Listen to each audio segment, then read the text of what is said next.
Quand on pense sport et business, on pense souvent que les footballeurs sont les mieux lotis. Pourtant, le sportif le mieux payé de la planète est un tennisman et il s'appelle Roger Federer. Si le joueur suisse est 4e au classement ATP, il est premier du côté des banquiers avec 106,3 millions de dollars perçus ces 12 derniers mois. Il arrive en tête devant tous les autres sportifs du monde selon le classement Forbes. Derrière, on retrouve les footballeurs Cristiano Ronaldo, 105 millions de dollars et Lionel Messi, 104 millions de dollars. Neymar et ses 95 millions de dollars. Côté français, il faut se rendre directement à la 36e ligne du classement et on y retrouve Kylian Mbappé avec 33,6 millions de dollars de revenus.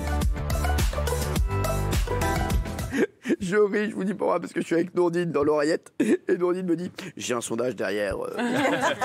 Les sportifs sont-ils trop payés? Je lui dis Roselyne Bachelot, on l'a? Non, on l'a toujours pas. Mais l'important c'était Roselyne Bachelot. C'était les sportifs. Il est génial. Alors, Roger Federer, donc sportif le mieux payé au monde, il arrive en tête avec 106 millions de dollars. Alors, il faut savoir que en fait, il a gagné que 6 millions de dollars grâce à ses victoires au tennis. C'est ça qui est dingue.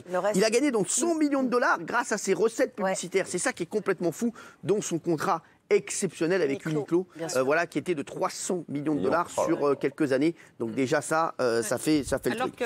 Il devance les footballeurs Cristiano Ronaldo, 105 millions de dollars. Lionel Messi, 104. À la 4e place, c'est Neymar. 95 millions de dollars. Et LeBron James, donc le basketteur, 88,2 millions de dollars. Il n'y a pas de Français. Non. Il n'y a pas de Français, je vous dis, dans le top 10. Oui, Géraldine.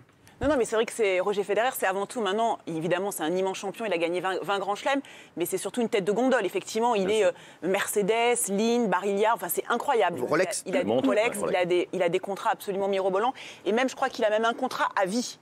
C'est très rare pour les sportifs de haut niveau. Exactement, il a un contrat à vie. Il n'y en a qu'un qui a un contrat à vie, c'est Jean-Michel Maire. Non, mais oui. Et ce qui est terrible, c'est qu'il y a des sports qui n'apparaîtront même pas dans les 1000 premiers. L'athlétisme, les choses comme ça. Ils apparaîtront, ça se dit, mais pas ici. Il n'y a jamais un jeune qui pourrait faire même de l'athlétisme, alors que c'est un très beau sport. Il y a de la course à pied, etc. Parce qu'on ne gagne pas. Non, mais si, bien sûr. Quand vous êtes. Si. Je le regrette, je le regrette. Mais si, mais bien sûr que si. T'as des immenses athlètes comme Michael Johnson, Usain Bolt, Carl Lewis, ils gagnaient des milliers d'euros. Si, quand vous êtes milliers d'euros, c'est des millions et des millions. Non, oui, mais je vous dis des millions d'euros. Si, parce qu'il y a des. Vous êtes fous, quoi. Usain Bolt, il a payé. Usain Bolt, je peux vous dire. Il y en a combien des Usain Bolt?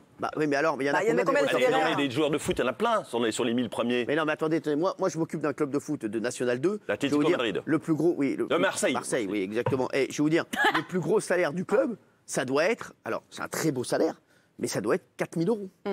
Voilà, je vous le dis. Donc voilà, c'est le joueur, 4 000 euros, voilà, brut. Donc voilà, c'est le joueur le mieux payé du club. Donc il faut arrêter. Pour des mecs qui gagnent ces sommes-là, t'en as le même nombre, donc tu en as 100 millions derrière qui galèrent. En Ligue 2, tu as des joueurs en Ligue 2. En Ligue 2, tu as des joueurs qui touchent 5 000 euros, 4 000 euros, 6 000 euros. C'est très bien, parce qu'en plus, ils vivent de leur passion. C'est magnifique, mais ils vivent de leur passion. Et en Ligue 1, tu en as qui peuvent gagner aussi 10 15 000 euros.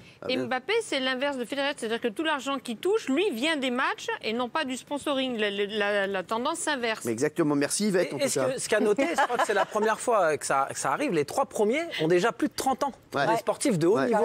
Et je pense que c'est très rare. Ils ont plus de 30 ans. Parce qu'en fait, le corps évolue. Non. Bah si, regardez-vous. Le corps évolue. Non, mais c'est vrai. Federer, il a quel âge, Federer? Vous, il a quoi? Federer, quel âge il a? 38. Il va faire 39. Cristiano, c'est pareil, passé 30 ans. Messi, passé 30 ans. Il va faire 39, Roger, qu'on embrasse. J'ai eu la chance de rencontrer. C'était dans un restaurant, voilà. Et alors? Il a été très très sympathique. Vraiment, on a fait une petite photo et tout. Un amour, vraiment très très gentil. Et tous les joueurs de tennis aiment bien Roger Federer.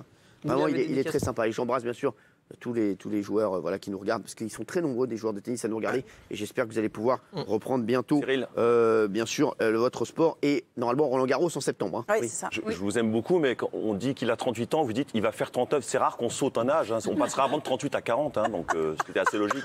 Merci, je vous aimais bien. Merci.